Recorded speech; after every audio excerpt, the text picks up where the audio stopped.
जय श्री कृष्णा।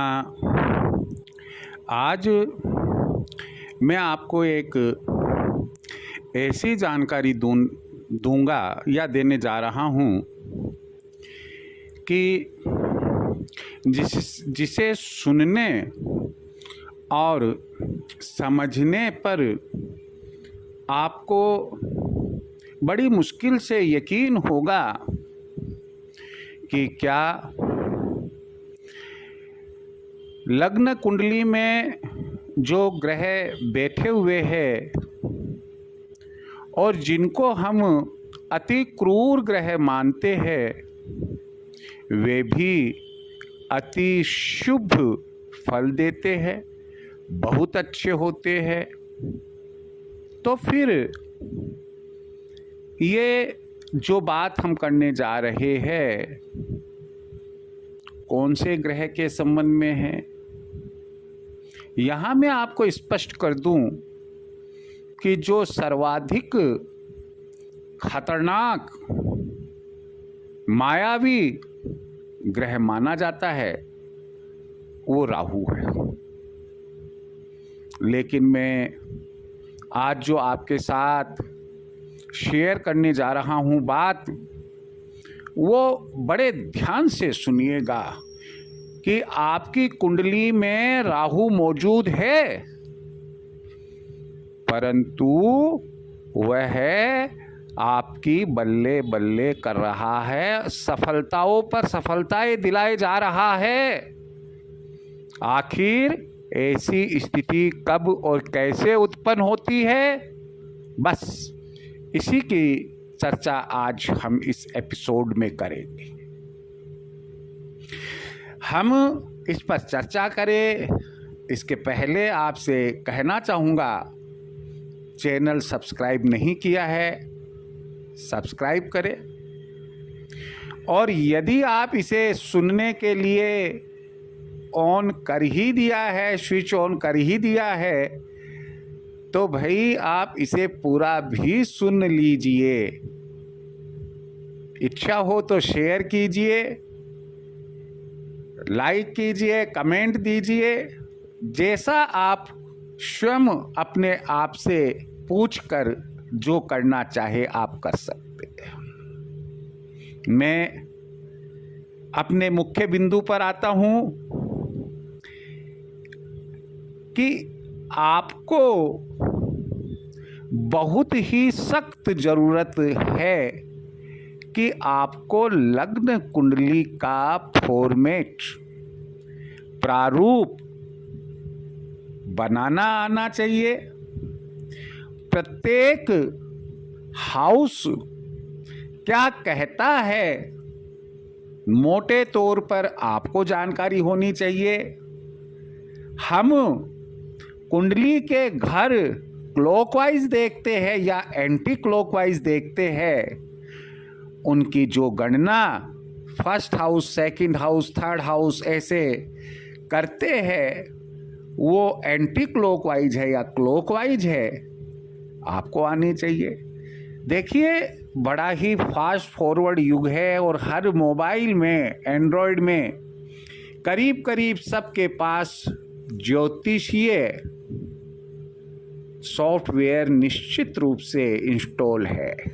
परंतु फायदा क्या, जब आपको अपनी लग्न कुंडली ही देखनी नहीं आती है। तो मैं आपको यहाँ इसकी जानकारी देने नहीं जा रहा हूँ, बल्कि आपको यह बताने जा रहा हूँ कि वह कौन सी स्थिति है कि सबसे बुरा ग्रह राहु जिसे हम मानते हैं, वह है सर्वाधिक शुभ ग्रह बन जाता है। कब? जब आपकी लग्न कुंडली के छठे घर में, सिक्स्थ हाउस में यह बैठा हो। लेकिन इसके साथ एक समस्या है, और वह यह है कि इसके साथ कोई एक महत्वपूर्ण ग्रह और होना चाहिए लग्न कुंडली में। वो महत्वपूर्ण ग्रह कौन सा है? धर्मात्मा ग्रह है, आचार्य है देवताओं का, वो है गुरु बृहस्पति। जब आपकी लग्न कुंडली के केंद्र में गुरु यानी बृहस्पति ग्रह हो और 6th हाउस 6ठे घर में राहु हो,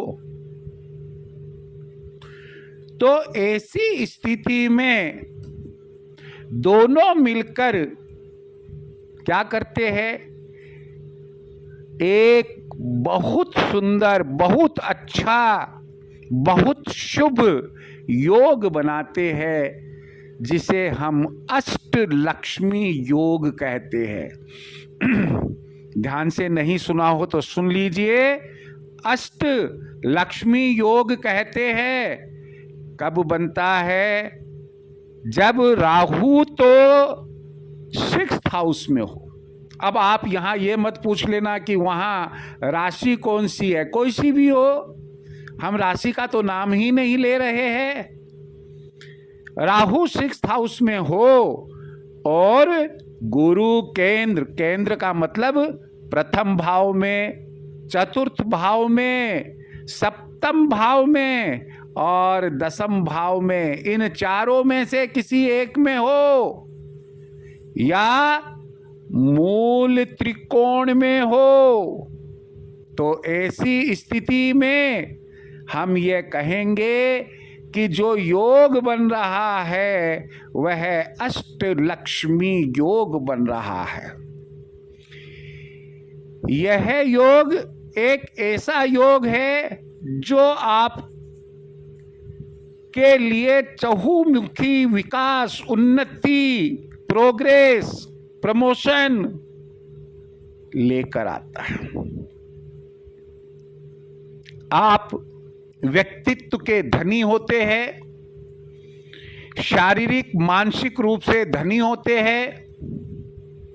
आप सुख सुविधा, गाड़ी घोड़े आदि के रूप में धनवान रहते हैं। माता का सुख, असीम कृपा बनी रहती है मदर की। दाम्पत्य जीवन बड़ा सुखद रहता है और आप अपने पिता के विचारों से हर हालत में सहमत रहते हैं। आपकी नौकरी बहुत अच्छी, आप यदि व्यवसाय करते हैं तो बहुत अच्छा, और यदि आपकी समाज में कोई रेपुटेशन है तो मान सम्मान लगातार बढ़ता है। यहाँ लेकिन यह ध्यान रखिए कि ये निश्चित है कि अष्ट लक्ष्मी योग है, फल लेकिन ये कब देता है वो ध्यान से सुनिए। जब राहु की महादशा, अंतर्दशा, प्रत्यंत्र दशा आती है, राहु उच्च स्थान पर होता है तब। दूसरा, जब गुरु की महादशा, अंतर्दशा, प्रत्यंत्र दशा आती है और उसमें राहु की अंतर्दशा, प्रत्यंत्र दशा आती है, तब उस परिस्थिति में भी यह अति शुभ फल चारों तरफ से आपको देता है। इस तरह से आपको इस बात को ध्यान में रखना है कि अष्ट लक्ष्मी योग क्या आपकी कुंडली में बन रहा है। कई बार ऐसा भी होता है कि हम षष्ठम घर में राहु बैठा हुआ है और कह देते हैं कि भाई ऋण रोग से तो आप बड़े ही आकस्मिक रूप से परेशान रहेंगे, परंतु वो जातक कहता है मैं परेशान की बात कह रहे हो, मैं तो बहुत खुश हूं, हर दृष्टि से खुश हूं, स्वास्थ्य की दृष्टि से, सुख साधन की दृष्टि से, दाम्पत्य जीवन की दृष्टि से और पिता, व्यवसाय, नौकरी की दृष्टि से। तो फिर आप कहाँ गलत हो गए? आप यहाँ गलत हो गए कि आपने केंद्र भाव में ये नहीं देखा कि बृहस्पति भगवान बैठे हुए हैं, बृहस्पति ग्रह बैठे हुए हैं। तो इस तरह से आपकी लग्न कुंडली में यदि ये दोनों ग्रह जिन स्थानों पर, जिन भावों में मैंने बताए हैं हो, तो आपकी कुंडली में अष्ट लक्ष्मी योग बन रहा है। और अब आपको केवल यही देखना है कि राहु की महादशा, अंतरदशा, प्रत्यंतर दशा और गुरु की महादशा, अंतरदशा, प्रत्यंतर दशा कब कब आपके जीवन में आती है, आप उसका पूरा पूरा फायदा उठाए, लाभ ले और आपका जीवन सुखमय और स्वास्थ्य पूर्ण हो और आप डे बाय डे तरक्की करते रहे। यही मेरी प्रभु से कामना है। जय श्री कृष्ण।